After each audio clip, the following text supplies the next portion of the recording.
வணக்கம். நான் உங்கள் அன்பான சயின்டிபிக் வேதிக் அஸ்ட்ராலஜர் அஸ்ட்ரோ அருஞ்சி பேசுகிறேன். நல்லது நினைப்போம், நல்லதே நடக்கும். இப்போ தொடர்ந்து நம்மளுடைய சேனலில் வரக்கூடிய வீடியோஸ்லாம் பார்த்துட்டு இருப்பீங்க.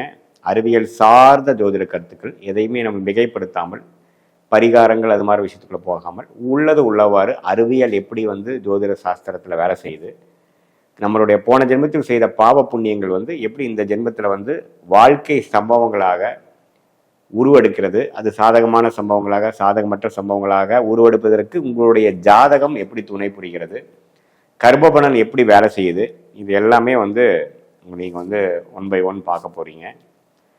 ஸோ அந்த அடிப்படையில் இப்போ மீனராசிக்கு நம்ம என்ன பார்க்க போகிறோம்னா, 2025 ஜூலை மாதம் எத்தகைய ஒரு மாதமாக இருக்க போகிறது, கோச்சார அமைப்பில் ஆண்டு கிரகங்கள் எப்படி இருக்க போகுது, மாத கிரகங்கள் கோச்சாரத்தில் எப்படி இருக்க போகுது, ரெண்டோட அமைப்புகள் எப்படி வித்தியாசமாக இருக்க போகுது, இது மூலமாக என்ன தாக்கத்தை கொடுக்க போகுது. ஆல்ரெடி மீனராசிக்காரங்களை ஜென்மசனியில் பாதிக்கப்பட்டிருக்கிறாங்க. அவங்களுக்கு இந்த மாதமாகிய ஜூலை 2025 எப்படி இருக்க போகுதுன்னு நம்ம துல்லியமாக பார்க்க போகிறோம். அதுக்கு முன்னாடி நம்மளோட சேனல் ஃபஸ்ட் டைம் வருவாங்க, மறக்காமல் சப்ஸ்கிரைப் பண்ணுங்கள், ஃப்ரெண்ட்ஸ் அண்ட் ரிலேட்டிவ்ஸ்க்கு ஷேர் பண்ணுங்கள். இப்போ பார்த்தீங்கன்னா மீன ராசிக்காரர்களுக்கு சனி ராசியிலே இருக்கிறதுனால ஜென்மசனியை கொடுத்து வாழ்க்கை கொஞ்சம் ஸ்ட்ரெஸ்ஸாகவும், கொஞ்சம் ஹார்ட் ஒர்க் அதிகமாக பண்ணக்கூடிய மெனக்கெடுதல், ஒரு இணை பிரியாத ஒரு பயம், முதல்ல இருந்த மாதிரி நார்மல் செல்ஃபாக இல்லாமல் கொஞ்சம் இக்கட்டான ஒரு சூழ்நிலைகள், அதிகமான வேலை செய்வது, மாணவர்களாக இருந்தாலும் சரி, இளம் வயதினராக இருந்தாலும் சரி, முதியோர்களாக இருந்தாலும் சரி, நடுத்தர வயதினாக இருந்தாலும் அவங்கவுங்களுடைய வாழ்க்கையோட ஸ்டேஜுக்கு சம்மந்தப்பட்ட சில முடிவுகள் எல்லாம் கொஞ்சம் இக்கட்டான முடிவுகள்.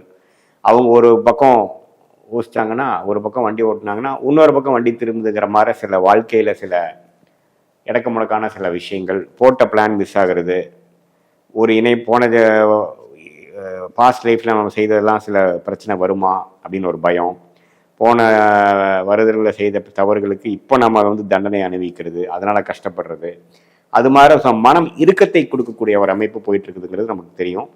அந்த அமைப்பில் இப்போ குருவே 4ஆம் இடத்துல 10ஆம் வீட்டையும் 12ஆம் வீட்டையும் 8ஆம் வீட்டையும் பார்க்கும் பொழுது என்ன கொடுக்குறாருன்னா, அந்த இறுக்கத்தோடைய தொழிலில் முன்னேற்றங்கள், தொழிலில் அதிக இன்வால்மெண்ட்டு, ஆர்வம், முதல்றதோட மெனக்கெடுதல் அதிகம், வேலையில் அதிகமான பலன்கள், வேலையில் அதிகமான உத்வேகம் செய்யக்கூடிய ஒரு சூழ்நிலை கொடுக்கும்.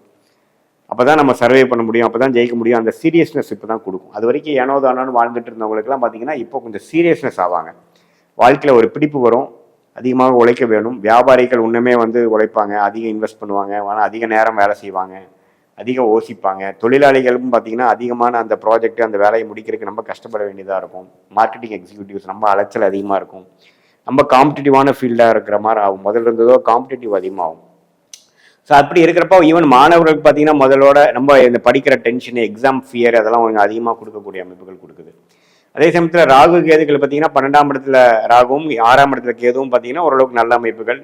ஸோ அந்த விஷயத்தில் உடல் உபாதைகள்லாம் கொஞ்சம் பிரச்சனை இல்லாமல் ஓரளவுக்கு வாழக்கூடிய அமைப்புகள், கொஞ்சம் வெளி மாநிலம் வெளிநாடு போகக்கூடிய அமைப்புகள், அதெல்லாம் மெனக்கெட்டுறது, இம்போர்ட் எக்ஸ்போர்ட் பண்ணுறவங்களுக்குலாம் ஒரு நல்ல வாய்ப்பு, அதெல்லாமே கொடுக்கக்கூடிய அமைப்பு. புதுசாக நம்ம இது வரைக்கும் போகாத ஏரியாவில் போய் புதுசாக சில நபர்கள் பார்த்து அது மூலமாக எதிர்நீச்சல்கள் போட்டு ஜெயிச்சு சில விஷயங்கள் எக்ஸ்பெரிமெண்டேஷனாக பண்ணி அப்புறம்தான் வெற்றி பெறக்கூடிய ஒரு அருமையான ஒரு அமைப்பு வரக்கூடிய அமைப்புக்கு ஜூலை மாதம் ஒரு ஸ்டார்டிங்கான ஒரு மாதமாக இருக்குது.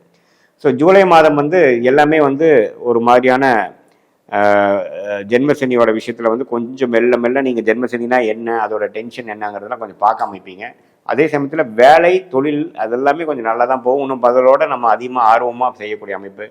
சில ஒரு அபயோக திசை நடக்கிறவங்களுக்குலாம் திடீர்னு வேலையில் கொஞ்சம் பிரச்சனை ஆகுறது, சமயத்துக்கு வேலை போகிறது, அப்புறம் எப்படா வேலை கிடைக்கும்னு பார்க்குறது, தொழிலில் திடீர்னு ஒரு செட்பேக் வர்றது, அது மாதிரிலாம் கொஞ்சம் விஷயம் இருக்கும். அப்புறம் ஹஸ்பண்ட் ஒய்ஃப் ரிலேஷன்ஷிப்பில் ஒரு மாதிரியான டென்ஷன் வர்றது, நீங்கள் கம்பெனி நடத்துகிற எம்ப்ளாயிஸ்குள்ளே கொஞ்சம் பிரச்சனை ஆகுறது, இதெல்லாம் கொஞ்சம் பார்த்து பண்ணணும். நம்ம கோபதாவங்களை தவிர்க்கணுங்கிறது நான் கேட்டுக்கொள்கிறேன். மற்றபடி பார்த்தீங்கன்னா மாத கிரகங்கள் பார்த்தீங்கன்னா ராஜயோகாதிபதி செவ்வாயே பார்த்தீங்கன்னா 6ஆம் இடத்துல இருக்கிறது தப்பு இல்லை, நட்பு வீட்டில் இருக்கிறார்.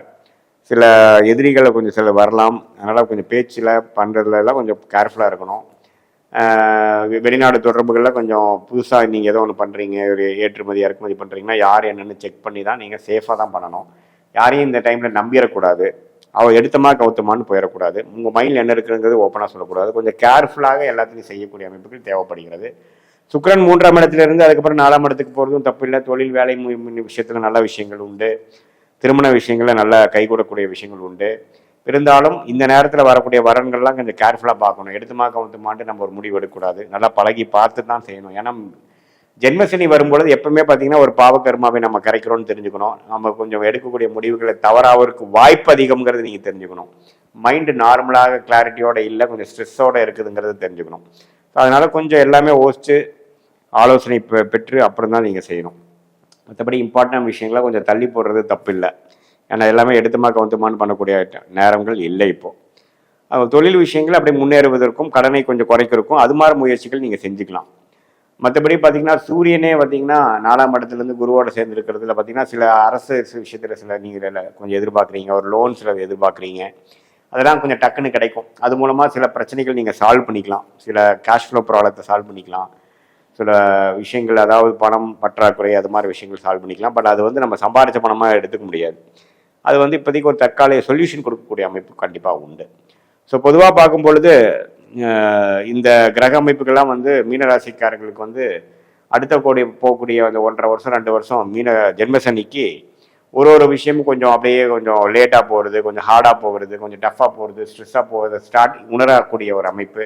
இன்னுமே முதலோட இன்னும் கொஞ்சம் நல்லா ஒர்க் பண்ணணும், இன்னும் ஹார்ட் ஒர்க் பண்ணணுங்கிற உத்வேகத்தை கொடுக்கக்கூடிய அமைப்பு. பலன் கொஞ்சம் நீங்கள் எதிர்பார்க்குற பலன் கொஞ்சம் ஸ்லோவாக தான் வரும். இருந்தாலும் நீங்கள் டென்ஷன் ஆகாமல் ஃப்ரஸ்ட்ரேட் ஆகாமல் உறவுகளை பாதுகாத்து கொண்டு உங்களுடைய மனநிலையை நம்ம நெகட்டிவாக கொண்டு போகாமல் பாசிட்டிவாக வச்சுக்கணும். அதே சமயத்தில் உடல் நல கோளாறுகளும் அப்பப்போ தர தூக்குற அமைப்புகள் உண்டு. அதையும் கொஞ்சம் கேர்ஃபுல்லாக நம்ம பார்த்து அந்த லைஃப் ஸ்டைல் சேஞ்சஸ்லாம் நீங்கள் கொண்டு அது மாதிரிலாம் பண்ணிட்டீங்கன்னா இந்த ஜென்மசனி தாக்குதலேருந்து இந்த ஆரம்பக்கட்ட ஒரு ஜென்மசனி காலத்துலேருந்து நீங்கள் ஸ்லோவாக அப்படியே மைண்டை தன்மைப்படுத்தி பெரிய பாதிப்பு இல்லாமல் நீங்கள் வந்துடலாங்கிறது என்னோட ஆலோசனை. அதே சமயத்தில் இது ஒரு பொதுவான பலனை தவிர உங்களுடைய ஜென்ம ஜாதகத்தில் என்ன தசாபுத்திகள் போய் கொண்டு இருக்கிறது, நீங்கள் என்ன லக்னத்தில் பிறந்தீங்க, நல்ல யோகமான தசாபுத்திகள் போகும்பொழுது நான் சொன்ன இந்த சாதகமற்ற பலன்கள் குறைவாகவும், நான் ஒரு மாதிரியான ஒரு சுமாரான தசைகள் போகும்பொழுது நான் சொன்ன இந்த சாதகமற்ற பலன்கள் கொஞ்சம் அதிகமாகவும் இருக்கிற மாதிரி நீங்கள் நினச்சிக்கணும்.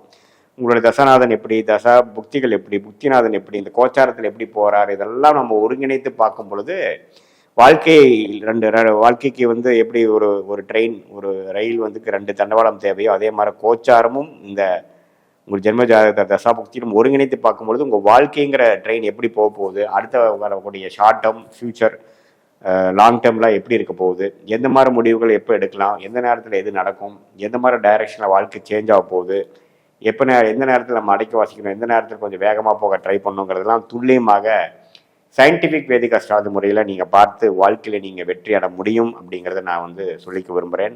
இது ஒரு பொதுவான கருத்து தான், நீங்கள் தெரிஞ்சுக்கணும். மீண்டும் மற்றொரு காணொலியில் சந்திப்போம். நன்றி, வணக்கம். ஸ்ரீ குபேரன் டிவியை பார்த்தமைக்கு நன்றிகள். மேலும் இது போன்ற தகவல்களை தெரிந்து கொள்ள ஸ்ரீ குபேரன் டிவியை சப்ஸ்கிரைப் செய்யுங்கள். மறக்காமல் பெல் ஐக்கானை கிளிக் செய்யுங்கள்.